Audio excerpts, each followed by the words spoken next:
So, dili kita makalikay nga mag-celebrate kita og Pasko.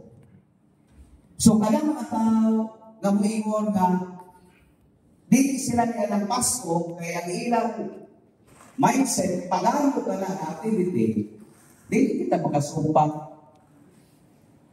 nga kadang Disyembre 25, maupod ka na ang pinakadako nga adlaw sa mga pagano. Apan, dili po kita magalikay nga diha akong adlaw nagdaw si Jesus. Sa usaw na ko na, celebration na ako sa pagan, it is a pagan celebration, unya diha akong po nagdaw si Jesus. So, dili ina sila magbuka. Ang ilang giingon, na dili sila ni Ana, tungod kay kanang ingon ana ang mga activity, inya sa mga pagano, apan kita klaro sa konsepto sa Kristyanismo, nga ang ato, nga gisaulo, mao ang pagkatao sa Ginoo. Mao na nga, ang Matthew 2:1-2, katong 3 wise men, katong tulo ka mga makinaatbanan ba, na bituon na kakinag-isunod. Kung asa bituon, tuwa dito si Jesus. Meaning, kanang mga Christmas tree, lantern, kanang mga star, dili na siya dekorasyon. Kung magbutang kita og lantern, star sa panahon sa Disyembre, ang buti pa sa niya na, kung asa na nabutang, naadiha, anak na panimalay, na tao si Jesus. So ayaw sa akong plano paghubog-hubog, tagdala sa inyo na. Kaya kung asa maguna siya, naadiha si Jesus. Mauna ang mulagway sa Matthew 2:1-2. Sa niya nakita nilang bituon, dito nila kaplagan o gisimba nila si Jesus. So klaro, nga ganang atong ginahimo ni ay, bisag mga simbahan, kamukangan na ito o mga lantern, di ba? Mga star, mga sauna, nagbulag-buhay ka na sa presensya ni Kristo diha sa panimuhay. So tinuod ba si Kristo na tao Disyembre 25? Tinuod eh. Pangutan na ang kalendaryo. Di ba pagtanaw ni mo December 25, Christmas Day? So naana dito. Kaya hindi man pwede nga ako kamangutangan sa Biblia. Kaya ang Biblia din ibang kalendaryo. So kung isa ang imong pangitaon, kalendaryo ang solusyon. Amen. Dili kay imong ibong kalendaryo ang Biblia.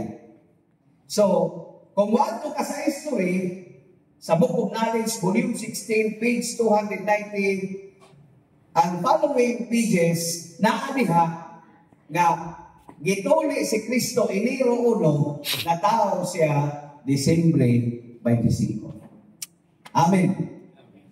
So, Lucas 2, 21-22, ang lalaki nga bata sa mga Hudiyo, 8 ka adlaw, gikan sa iyang pagkahimugso, tulion. So, kung gituli siya Enero 1, muatras ka. Enero 1, usa. Disyembre 31, duha. Disyembre 30, tulo. Disyembre 29, Disyembre 28, Disyembre 27, Disyembre 26, Disyembre 25 si Jesus na tao. Ang simbahan lamang sa din. Efeso Kapitulo 3, versikulo 10. The manifold wisdom of God can be preached throughout the whole world through His church. Wala ka na sa mga narinig, sa mga milig ng mga pagkatuloy. Mauna na ang isulti yun ni Jesus sa iyang mga tinunan sa mga tao ng mga Kristiyanos, niingon siya sa 18-17 sa Ebanghelyo ni San Mateo. Hear the truth. Listen to the truth. And if they will not listen to the truth, let them be an anathema. Simbahan na kita mabili. Nga anong dili sila kasayot, dili man sila makakisimba. Nga anong kita nga kasayot, kay kita ang simbahan. Na iyang ito. Unang Timoteo Kapitulo 3, versikulo 15, the church is the pillar and foundation of truth. No one can deny the secret of our religion. Sa ato makinili ang relihiyon ng Kristyanismo, daghay sikrito. Amen? O kining mga sikrito, ini nga relihiyon, dili ka na masabtan sa mga non-Catholics. Maunang kita nga mga sumusunod, giawhag na maminaw kayo kita sa simbahan. Maunang salvation in Christian concept. Pag-abot ka sa mga pasyon, pag-antos, Santiago, Kapitulo 1, versikulo 12, ikalimpay nato ang pagsulay. Kaya kinahanglan kita sulayon. Kung para ka nato ang atong atubang karon din kinabuhi ang mga pag-antos, economic, o kuman pa nga mga krisis. Unang Pedro Kapitulo 4, versikulo 16, ang atong unang Santo Papa sa San Pedro Bingon, kung mag-antos man galing ako, kung biyay-biyayon ako, kung ako kasakitan, kung ako magkalisod-lisod, o bisag kung sa'y akong dangatan, ako kini ikalipay, tugod kay ako, Kristiyanos man. Papaka na po ang mga kapatayan, itutang ko. Mga pag-antos na. Mauna ang pasyon. Kay matong kaniya, giingda niya ang mga tinunan. 8:34 sa Ebanghelyo ni San Marcos. If you want to follow me, you must deny yourself and take my cross. So ayaw nag-iilabog na. Kinahanglan na ito ng basaan. Usahay ang atong cross, ang atong bana, ang asawa, mga anak.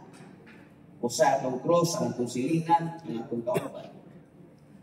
Itudluhan ng kita, gusto ang pagpaubos. Kaya kung butangan kita, harmonious kanunay, malipayon ka, usaon pag-testing sa Ginoo sa atong pagtuo, kung tininuod na ba ni, kung nili talaga ang kauban, atong ang tabatan mo, kay dautong ta, di ba? Kung ingon kita na ikaw, pero kung gitabangan ang imo, kung dautong na yun, nag-ina. Ina lang, padayon na lang kung dautong. Padayon na lang pagtabang. Pero kung response ka, nga mo matubiyana. Grabe ako pag-antos, gitabangan ka ka, pero karon ni ayaw, dili na sinulti ang Kristiyanos. Nga naman, gitest man ka. Ingon, okay na ka, may ka mo, sir. Okay na din kayo, malipayo na ka. So, umiingon ng Ginoo.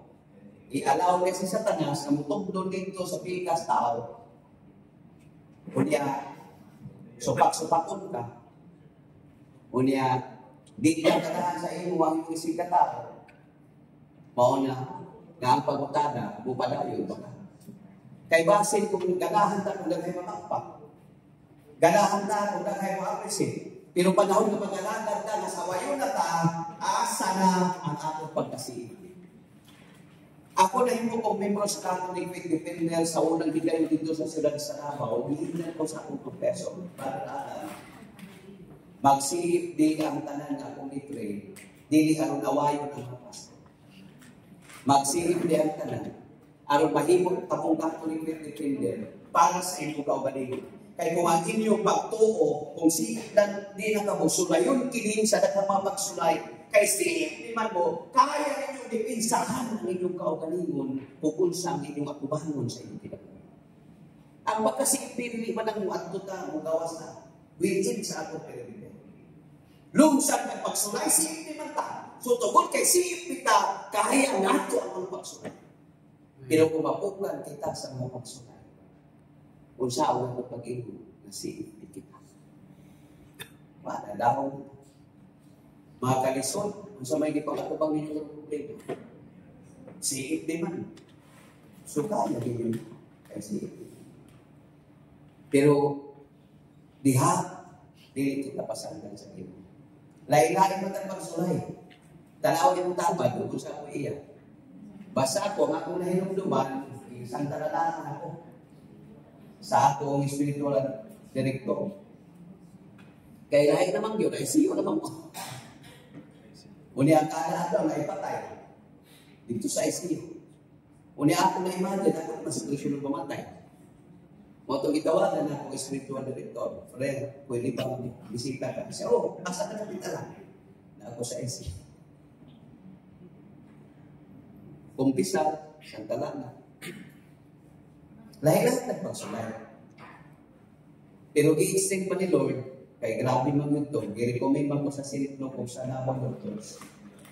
Kaya hindi na hindi kaya na yung mga hospital, na okay na sila, pero di ay sa mga patay, dito ko naka-experience, naka-expect kung tuwa sa sulod ba, na ang ilang pasyente dito sa sulod, kunya sila nagbuhat sa gawas, nagigilip sa mga maayo ang kailangan sa hospital, pero ang hindi, kargamin ito man diyan. Moto nga kung gihingan ng mga internal medicine, katong naman yung sundipot alas 9, ako doon. Ingon siya sa kansiya, nakasulti ko, makano ko yung kulibin. Itutok siya. Bubalik ako, mag-alim sa iyo. Pagkaalam ko, nalipalik sila natanan mga internal medicine. Ako sulti ko. Kaya humanong istimansyon, daan ko yung pusok ba, akong istoryawan sila kung makaya ako nila. Nang mupaw na itong ilang pinatahin sa internal medicine, yun siya. Dinigil ng kaya. Naku, ino ko din ka. Kaya kung mauna ay mag-isip ako dugay nila, hindi man ay kaya sa inyong capacity, mamatay na ito din. Awa man ang problema ng matay. Hindi mapunta ang talusintos na po, ikali kalibutan. Tanaw na yung kapat, umabot pa ba? Mauna kita ka ang pag-recommendations. Kaniabot pa niyo. Pero hindi na ako na isa-isa yung malangan mo. Basta pagsulay na. Kaya lahat ko sa inyo isin ka na doctors. Lahi man ang doktor na ako natuan. Kato nga Regan ng Polytechnic Hospital sa Tandong. Kaya kahiling man kung natuan ito ang doktor na kang yung maayon yun, ikan sa US ba? So kato mag-imo na kanang doktor, kaya ikan sa US, mo na dito ko isin ka dito, dito akong recommendation. Ingon siya ako naman ihapon mo ato dito. Anong labag doctors? Nakakausap na kayo mga ito, mag-ibig-ibig dire. Sila na din pa, magkanaan sa dito. Ang kanaan sakit ka na, sila dito, pananin din makaya dito, sila na po ng mga ito. So, muna ang atong mga kasakitan. So, ang humanihan na, kitang tanan, muaging kabatayon, kung nagtuog kita, nga mabanhaw kayo kita, human-humanay. Pero hindi ka na sa atong kinabuhi, kung yung palayo na kitang bilang sa pag-alaga. Kay tanaw na ito sa unang Korinto 15:14-15, di mo si San Pablo, kung wala pa banhawa si Kristo, nawang lamang kining ako'y pagpampi. Kung wala pa banhawa si Kristo, nawang lamang atong pagpangalagan. Kung wala pa